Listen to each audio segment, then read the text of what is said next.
तो चलिए विद्यार्थी, आज हम लोग देखेंगे लेंस या इसी को बोलते हैं ताल।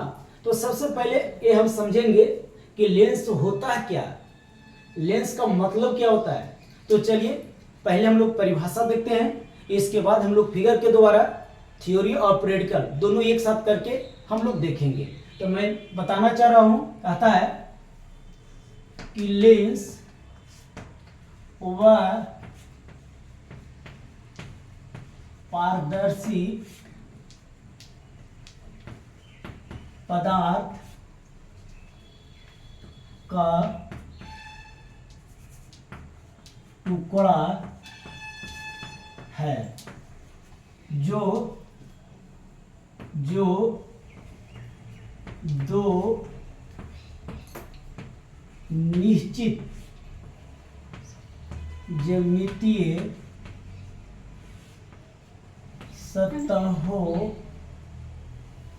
सतहों से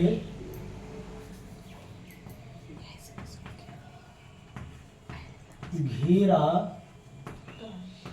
होता है। मैंने क्या बताया कि लेंस वह पारदर्शी पदार्थ का टुकड़ा है जो दो निश्चित ज्यामितीय सतहों से घिरा होता है। समझेंगे, ये जो ज्यामितीय सतह है, बाकी तो हम लोग देख रहे हैं कि ये पारदर्शी पदार्थ है, जैसे में कांच। तो थोड़ा सा यहाँ पे समझेंगे।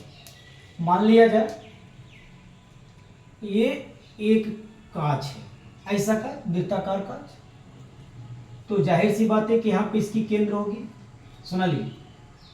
और एक त्रिज्या मान लो, यहाँ से इसकी त्रिज्या है, और ये कांच इस तरह से, ये ऐसा। हम लोग गोलीय दर्पण पढ़े थे, तो गोलीय दर्पण में हमने क्या पढ़ा था, ये गोलीय दर्पण था, उसमें हम क्या करते थे, पेंट करते थे। लेकिन इसमें पेंट करने की बात नहीं है। एक पॉइंट यहाँ, एक पॉइंट यहाँ। तो अगर देखा जाए तो यहाँ से इसको हम मिटा दें, तो ये जो देख रहे हैं, इसको ही हम लोग क्या कहते हैं, लेंस कहते हैं। तो देखने से पता चला कि ये एक तरह की क्या है, लेंस है। अब देखा जाए ठीक उसी के जैसा ये भी लिया, और इसका एक केंद्र था, और एक और लिया, इसका भी एक केंद्र था। इसको इस तरीका से मिला दिया गया, इसको इस तरीका से मिला दिया गया, और इसको इस तरह से काट दिया गया, हटा दिया।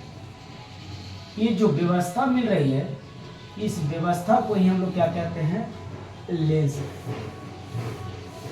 अब यहाँ पे बात आती है, इस चीज को हम सी बोलते हैं, ये भी सी है और ये भी सी है। लेकिन दोनों सी जो देख रहे हैं, दोनों में एक मुख सी होती है।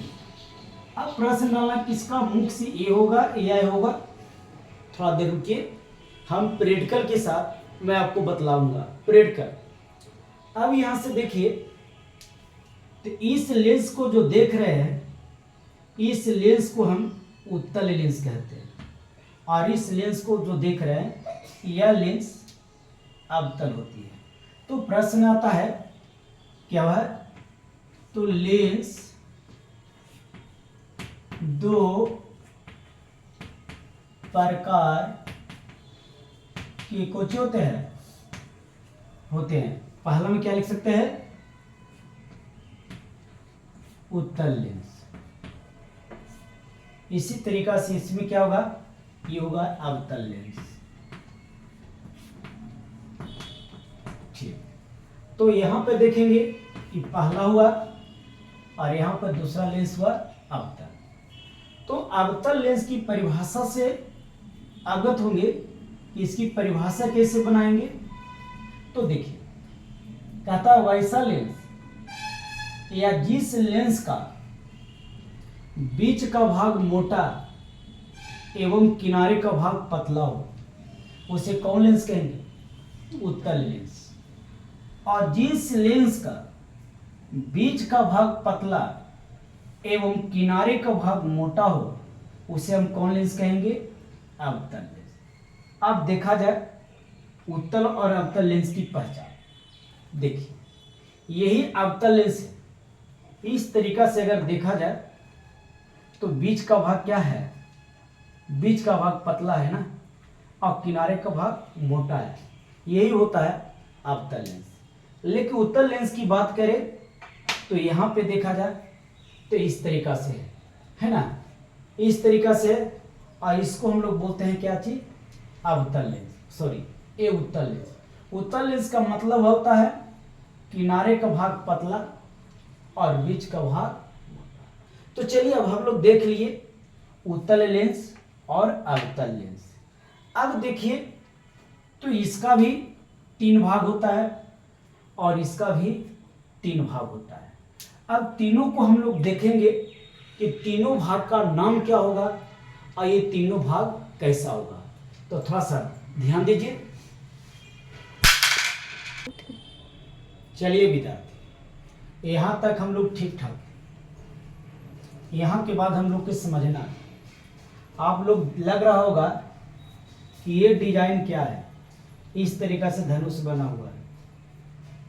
हम यही धनुष से लेंस का निर्माण करेंगे, तीर नहीं मारेंगे भाई, रामचंद्र जी नहीं है।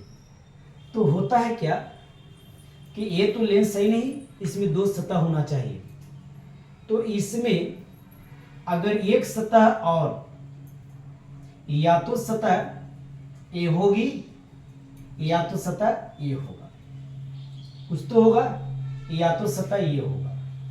अब यहाँ पे हम लोग लाते हैं तो मान लिया जाए कि ये जो सतह हुआ इस तरीका से, देख लिया ये 2 सतह है, ये भी सतह उत्तल है और ये भी सतह उत्तल है ना।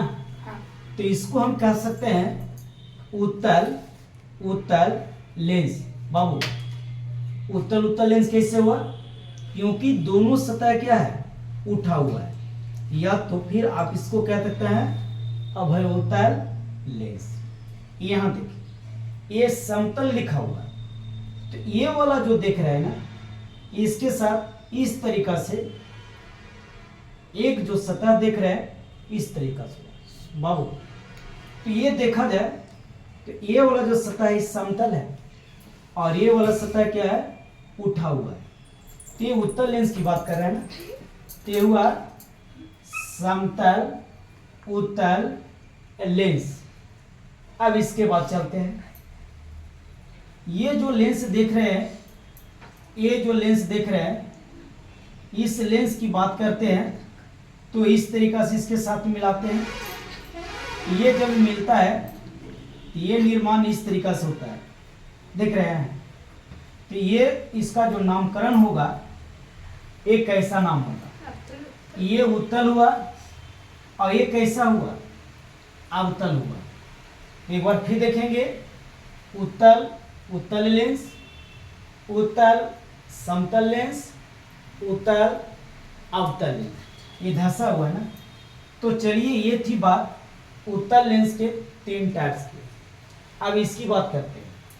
तो यही वाला जो चीज देख रहे हैं ना, ये वाला चीज, तो यही वाला चीज करने के लिए इस तरीका से ऐसे लिया और इसको इस तरीका से मिला दिया। अब आगे बढ़िए, तो ये कहलाएगा अवतल अवतल लेंस।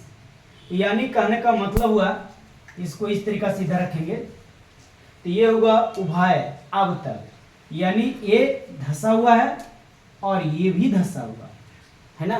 तो अवतल अवतल लेंस के नाम से जानेंगे। आगे चलिए, यहाँ पे जो ये देख रहे हैं इधर नहीं लगाएंगे, ये तो अवतल सबका रहेगा जिस तरह से उत्तल सबका था। ये सतह हर एक हाल सूरत में उत्तल होनी चाहिए। उत्तल है, उत्तल है, ये अवतल है, ये अवतल ही रहेगा, ये भी अवतल रहेगा। अगर समतल की बात करते हैं तो इस तरीका से एक कांच होगी। अगर इसको इस तरीका से मिला देते हैं, इस तरीका से मिला देते हैं, तो इसका जो नामकरण होता है समतल अवतल लेंस। अब यहाँ चलिए, यहाँ जब चलेंगे तो ये कैसा होगा, तो ये लेकर के आइए, तो यहाँ से देख रहे होंगे इस तरीका से। इसमें आपने क्या देखा, इस तरीका से मिला दीजिए, इस तरीका से मिला दीजिए, तो ये क्या हुआ बाबू, अवतल, अवतल, और ये क्या हुआ, उत्तल लेंस। तो चलो कितना साधारण, कितना आसानी तरीका से हम लोग के समझ में आया। क्योंकि ये अवतल सतह लेकर रखा था, ये अवतल सतह लेकर रखा था, ये अवतल सतह लेकर रखा था, इसमें उत्तल सतह इस तरीका से इस व्यवस्थित किया, तो ये बन गया उत्तल अवतल लेंस। ये अवतल सतह को मैंने लेकर रखा था, क्योंकि अवतल लेंस के टाइप्स देख रहे थे। ये समतल सतह लिया तो ये अवतल हुआ, ये समतल हो गया। इसमें अवतल सतह पहले से लेकर रखा था, और दूसरा अवतल सतह लिया तो अवतल और अवतल, यानी ये लेंस का निर्माण हुआ। इसमें देखिए पहले से हमने क्या किया था, उत्तल सतह लेकर रखा था, ये भी उत्तल सतह था और ये भी उत्तल सतह था। अब निर्भर कर रहा है ये जो दूसरा सतह है वो कैसा है। अगर दूसरा सतह समतल है तो समतल उत्तल लेंस कहलाएगा, दूसरा सतह अवतल है तो अवतल उत्तल कहलाएगा, और दूसरा सतह उत्तल है तो उत्तल उत्तल कहलाएगा। तो चलिए 3A और 3A। अब मैं इसको रफ करता हूं, अब मैं इसको समझने का प्रयास करता हूं। क्या चीज, थोड़ा सा मुख्य अक्ष देखेंगे। अगर हम मुख्य अक्ष देख लेते हैं तो इसमें जब प्रकाश प्रवेश करती है तो उसमें क्या होता है। ठीक है, मैं रफ करता हूं। चलिए आप लोग के सामने ये दो लेंस मैंने लिया। इस लेंस का अगर देखा जाए तो इसका इस तरीका से अगर इस आगे बढ़ जाए, इसका केंद्र इस तरफ होगा, और इस लेंस का अगर इस कांच का टुकड़ा को देखा जाए तो इस तरह से आगे बढ़ा होगा। ये गोलीय ज्यामितीय सतह से मिलकर के बना, तो इसको यहाँ पर मैं केंद्र मानता हूँ। ध्यान देंगे, आज हम लोग इस चीज को थोड़ा सा प्रैक्टिकल दृष्टि से भी हम देखने का प्रयास करेंगे, बस समझते रहिए। अगर ये देखा जाए तो इस तरीका से गोल इधर कर रहा होगा, और इस तरीका से देखा जाए तो गोल इधर कर रहा होगा, यानी इसका ये और इसका ये। अगर इसको C1 मानते हैं तो ये C2 होगा, और अगर देखा जाए तो इसको C मानते हैं, C2 या C1। थोड़ा सा देखा जाए तो यहाँ से हमें ये लग रहा है कि फोकस के जगह पर C2 रहता तो बेटर होता, लेकिन उतने दूर अभी जाएंगे नहीं। एक बात देखेंगे, ये जो लेंस देख रहे हैं बना हुआ लेंस, और इस लेंस को यहाँ से यहाँ तक जो दूरी होती है वो लेंस का द्वारक कहलाता है। क्या कहलाता है बाबू, लेंस का द्वारक। जैसा कि हम दर्पण में देखे थे, दर्पण की द्वारक। अब यहाँ से देखा जाए ये क्या होगा, ये भी होगा लेंस की द्वारक।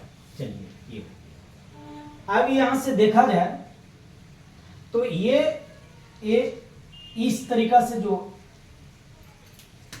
कांच की बनावट है तो थोड़ा सा ये नकल करते हैं, ये लग रहा है कि ये भरौट है, ठीक, तो कहता है कि इसको हम मिटाते हैं इस तरीका से, इस तरीका से। ध्यान देते रहेंगे, इस तरीका से। बाबू वैसे नहीं करते बच्चे, आप लोग समझदार हैं ना, बच्चे समझदार होते हैं। ये ऐसा क्यों, ऐसा समझाने का प्रयास किया। मान लिया जाए कि ये कांच का प्लेट रखा हुआ है, एक कांच का प्लेट है, उसी तरीका से यहाँ पर देखा जाए तो ये भी कांच का क्या है, प्लेट है। यहाँ की बात करते हैं तो यहाँ पे मैं बता रहा हूँ ये भी कांच का प्लेट है। ये क्या है, एक तरीका का कांच का प्लेट है। क्या चीज है, समझ रहे हो, एक कांच का प्लेट है। अब यहाँ पे थोड़ा सी बात करते हैं। क्या बात करते हैं कि जब ये कांच का प्लेट है तो थोड़ा सा इस आकार की बात करो, इस आकार की बात करो। ये लग रहा है ये त्रिभुज के जैसा है, तो आप एक बात और देखेंगे कि इसका आधार ये होगी, इसका आधार ये होगी, इसका आधार ये होगा। लेकिन एक समय आएगा कि जब यहाँ की बात करेंगे इसकी आधार कोई नहीं होगा। प्रकाश जब इससे प्रवेश करेगी, इसके समानांतर आएगा, तो प्रकाश किधर मुड़ता है? आधार की ओर मुड़ता है। यानी एक बात और सीखेंगे, आपको ये जो मैं दिखा रहा हूं, ये क्या है? ये प्रिज्म है। ये क्या है? ये प्रिज्म है। और ये जो देख रहे हैं, इस तरीका से प्रिज्म में रखा हुआ है। प्रिज्म में जब ये रखा हुआ है तो ये आधार होता है, ये आधार होता है। और एक प्रिज्म के जैसा, या मान लो ये भी तो कांच है ना, ये इस तरीका से रखा हुआ है। समझ में आ रहा है कुछ जो मैं बोल रहा हूं उसे? तो आपने क्या सीखा कि ये प्रिज्म का टुकड़ा इस तरीका से सरियाया हुआ है, तो इस प्रिज्म का आधार ये होगा। तो मोटा मोटी हमने क्या देखा कि इस तरीका से जब हम किरण को लेते हैं, ये यहाँ पे इसको हम C मानते हैं, या जो भी मानिए C मान लीजिए, ये C होती है, ये भी C होता है। तो अगर किरण इसके समानांतर आती है तो यहां से ये अपवर्तन होता है, तो किधर मुड़ता है? मुख अक्ष की ओर। यहां पे किरण ये जाता है तो यहां से इसकी मध्य भाग, यहां से अपवर्तन होता है, तो ये कहां जाता है? C की ओर। तो यहां से अपवर्तन के बाद मान लिया जाए, थोड़ा सा जगह बनाने के लिए, ये यहां से आया, इस तरीका से निकल गया। यहां से जो अपवर्तन हुआ वो इस तरीका से होगा। तो सवाल है कि जब लेंस से प्रकाश प्रवेश करती है तो अपवर्तन कहां से होती है? तो मिडिल पॉइंट, मध्य बिंदु से होता है, सतह से नहीं होता है, सतह से नहीं होता है। तो यहां से किरण जाएगी, ये भी कहां से गुजरेगी? यहां से गुजरेगी। इस तरीका से किरण जाएगा तो ये कहां से गुजरेगा? यहां से गुजरेगा। यानी एक ही बिंदु, एफ कहिए चाहे फोकस कहिए चाहे जो भी कहिए, एक ही बिंदु से गुजरा, और जहां से गुजरता उसी को हम फोकस बोलते हैं। तो इसका जो फोकस हुआ उत्तल लेंस का, ये हुआ। और चिन्ह परिपाटी के नियम से देखा जाए तो मुख फोकस धनात्मक होते है ना। और ये क्या होता है इसका? यानी उत्तल लेंस का फोकस अगर देखा जाए तो क्या होगा? धनात्मक होगा। आगे बढ़ते हैं, इसकी बात करते हैं। ये यहां से किरण है, ये इसकी मुख अक्ष है। मुख अक्ष का मतलब क्या होता है? C और ध्रुव को मिलाने वाली को ही क्या कहते हैं? मुख अक्ष। तो आप देखेंगे बाबू, समझना बाबू, इस मुख अक्ष के जो समानांतर किरण ये है, देख रहे हो? अब यहां पे जब आया तो इसका आधार किधर होता है? ये नीचे की ओर होता है। यानी ऐसे समझिए कि अवतल लेंस जो होती है, और जब प्रकाश का अपवर्तन होता है तो मुख अक्ष से दूर हटती है। तो ये इस तरह से हो गया, देखो, है ना। लेकिन ये लग रहा है कि ये किरण यहां से आ रही है, आ नहीं रहा है, ऐसा लग रहा है। बात पता चला? अगर ये किरण यहां जाएगी तो मुख अक्ष से दूर हटेगा, तो ये भी लगेगा किरण कहां से आ रही है? यहां से आ रही है, यहां से आ रही है। बैठना बाबू, 5 मिनट तुम्हारा काम है। अगर यहां से किरण आती है तो एक किरण इस तरीका से मुड़ती है, ये भी लगता है कहां से आ रही है बाबू? एक ही बिंदु से आ रही है। अगर ये किरण यहां से है तो इस तरीका से मुड़ती है, तो ये भी किरण यहां से आ रही है। बस थोड़ा देर रुकेंगे, आपको लग रहा है ये क्या है मैं दिखाऊंगा, अब बकाने की कोई जरूरत नहीं है। अब यहां पर जो होता है यही इसका मेन फोकस होता है, इसको ये मान लेते हैं। आप जरा आगे बढ़िए। अवतल का फोकस ऋणात्मक होगा कि धनात्मक? बाबू, अवतल का फोकस धनात्मक होगा कि ऋणात्मक? ये ऋणात्मक। चूंकि चिन्ह परिपाटी के नियम से हम जानते हैं कि दर्पण हो या लेंस, ये दाईं ओर मापी गई दूरी क्या होता है? धनात्मक, और बाईं ओर मापी गई दूरी क्या होता है? ऋणात्मक। तो जरा सोचिए कि इसका फोकस क्या होगा? धनात्मक, और इसका फोकस क्या होगा? ऋणात्मक। यहां से एक प्रश्न आता है, ये प्रश्न क्या आता है? ये देखिए, ये बोर्ड में बराबर पूछा जाता है कि उत्तल लेंस को अभिसारी लेंस क्यों कहते हैं? ये उत्तल लेंस है ना, कौन लेंस? इसको हम बोलते हैं अभिसारी लेंस, और इसको बोलते हैं हम लोग अपसारी लेंस, अपसारी लेंस। चलिए बात बना बाबू। उत्तल लेंस को हम लोग क्या बोलते हैं? कौन लेंस था ये उत्तल लेंस था। उत्तल लेंस को बोलते हैं अभिसारी लेंस और अवतल लेंस को बोलते हैं अपसारी लेंस। रीजन समझिए। इसका अर्थ हुआ कि जब मुख अक्ष के समानांतर आती हुई प्रकाश की किरणें लेंस से अपवर्तन के बाद एक ही बिंदु पर आकर मिलती है।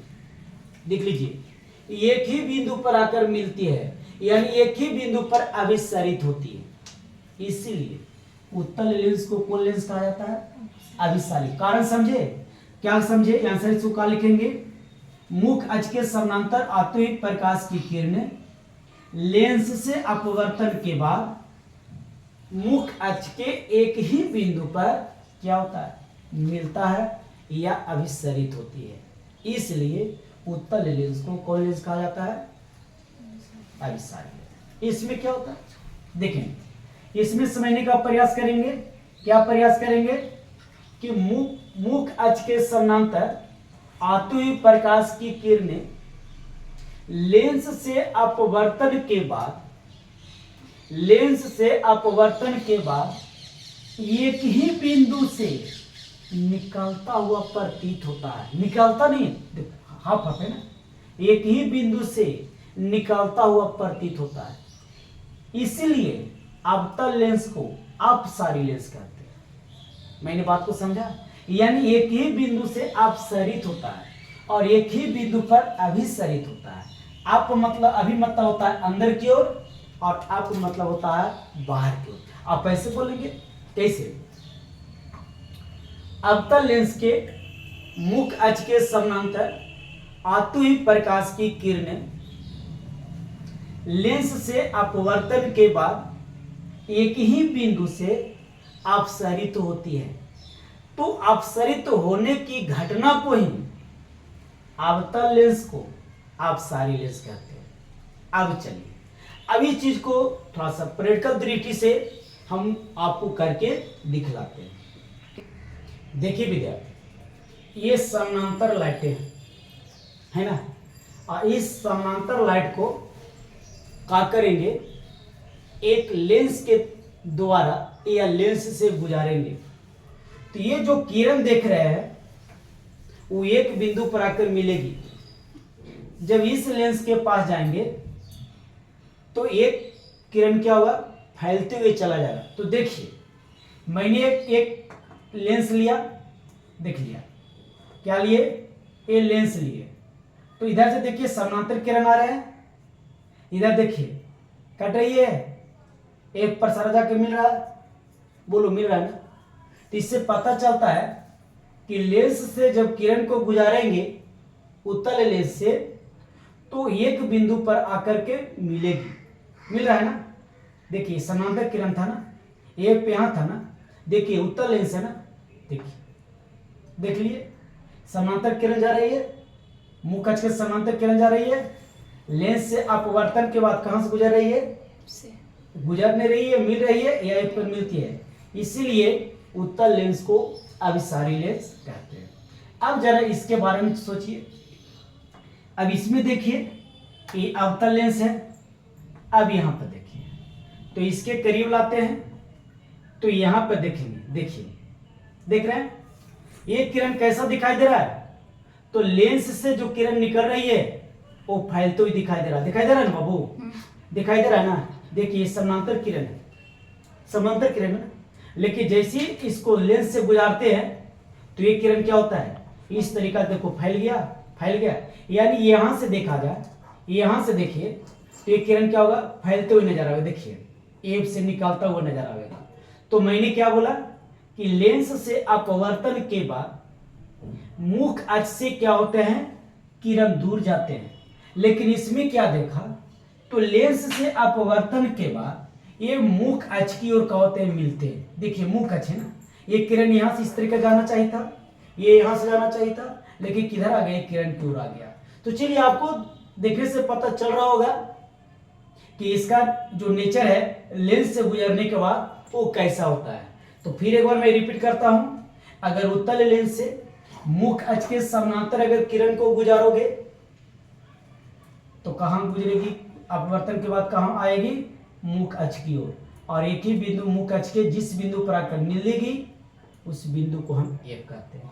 उसी तरीका से यहां से देखा जाए, देखिए आगे देखते हैं, ये कौन लेंस है, ये समतल अवतल, देखो क्रिया वही होगी ना, देखो क्रिया वही होगी ना, देख रहे हैं।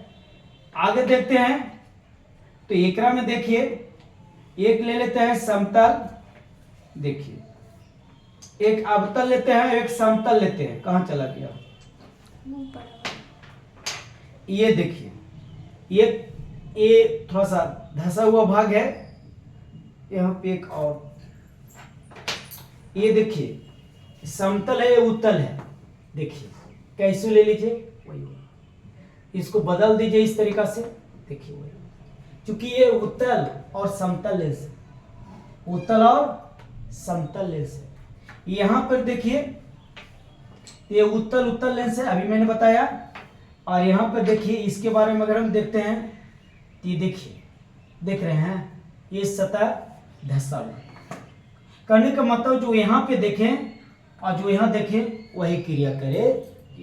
अब चलिए हम लोग नेक्स्ट वीडियो में प्रिज्म की चर्चा करेंगे, और इस प्रिज्म के बारे में हमने ये बताएंगे कि इससे जो प्रकाश निकलती है वो 7 रंगों में क्या होता है, विभक्त हो जाता है। कैसे विभक्त होता है ये कल के वीडियो रहेगा, तब तक के लिए धन्यवाद।